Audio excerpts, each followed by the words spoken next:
Assalamualaikum warahmatullahi wabarakatuh. Halo semuanya. Saya Mona Rohmatul Jana dari Divisi Finance. Hari ini minggu ke-2 di bulan Maret di pembuatan video kali ini. Di video pembelajar kali ini aku mau sharing tentang tips membangun teamwork yang kuat di dalam sebuah perusahaan. Kerjasama atau teamwork merupakan suatu hal yang harus dimiliki oleh setiap perusahaan. Karena dengan tim yang teamworknya itu bagus atau solid akan menjadi kunci apakah sebuah organisasi atau perusahaan dapat berkembang dengan baik. Jika tim kerja dalam perusahaan kurang maksimal dan tidak bisa bekerja sama, maka perkembangan bisnis akan terhambat dan mengalami banyak kendala. Oleh karena itu, menjaga kolaborasi tim dan membangun tim yang solid menjadi penting bagi dalam sebuah perusahaan.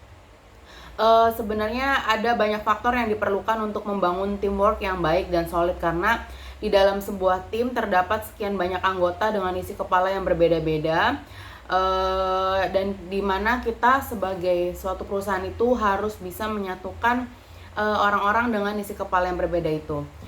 Di sini dalam membangun teamwork yang solid, yang pertama itu adalah memahami tujuan sebuah tim.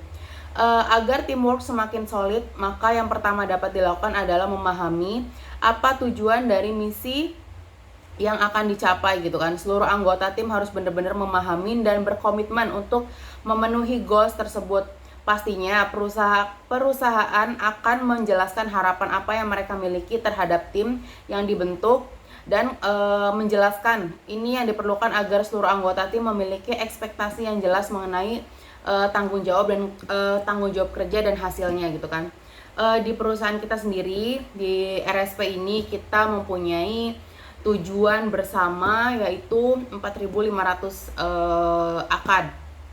Kita dari awal tahun oleh owner itu selalu dibilang kita itu punya target 4.500, dan kita sebagai sebuah divisi, sebuah tim, kita harus bisa bekerja sama untuk mencapai target tersebut gitu kan. Mungkin dalam mencapai suatu target itu semua divisi sebenarnya kan saling berkaitan, dari marketing, divisi analis, purchasing, project gitu kan, sampai finance. Nah, di finance sendiri kita itu termasuk divisi back office, divisi pendukung, divisi yang ada di belakang layar, dimana kita juga dituntut harus bisa memaksimalkan untuk ikut serta dalam 4.500 akad ini gitu kan.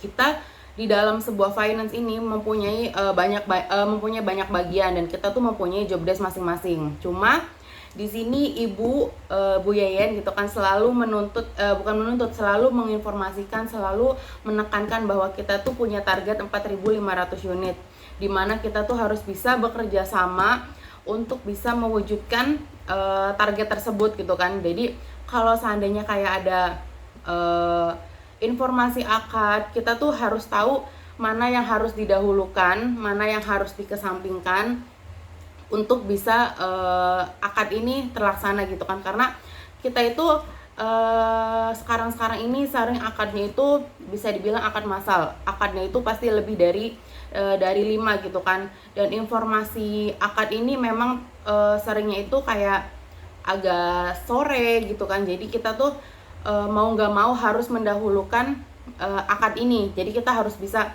bekerja sama dengan tim kayak analis untuk kayak mengajukan pembayaran pajak, mengajukan ngecek LPA atau apa, dan kita tuh harus bisa mendahulukan. Karena apa? Karena target kita harus bisa akad 4.500 unit. Jadi di sini Ibu selalu yaudah didahulukan dulu apa yang memang bisa didahulukan. Dan itu aku juga sering menginformasikan, sering menekankan kepada tim bahwa ayo kita tuh harus bisa 4.500 ini, kita saling bantu satu sama lain antar divisi.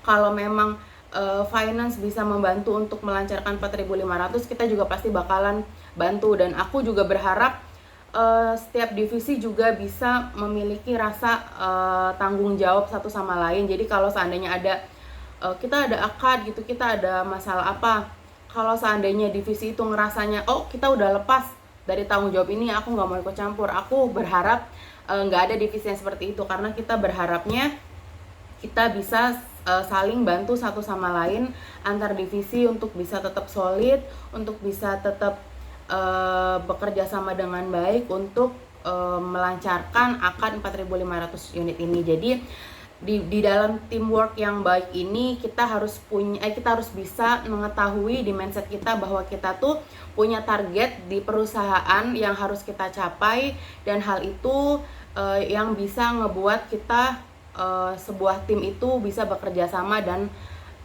tetap solid satu sama lain karena kita mempunyai tujuan yang sama di dalam sebuah perusahaan. Itu salah satu tips yang bisa kita bangun dalam teamwork yang solid gitu kan.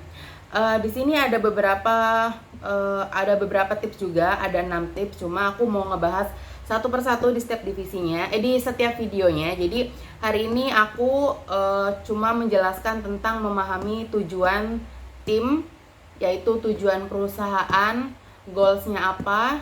Di sini aku mau menjelaskan tentang poin nomor 1 tersebut. Jadi tadi yang poin pertama adalah memahami tujuan tim, di mana tim bisa tetap solid dan kokoh.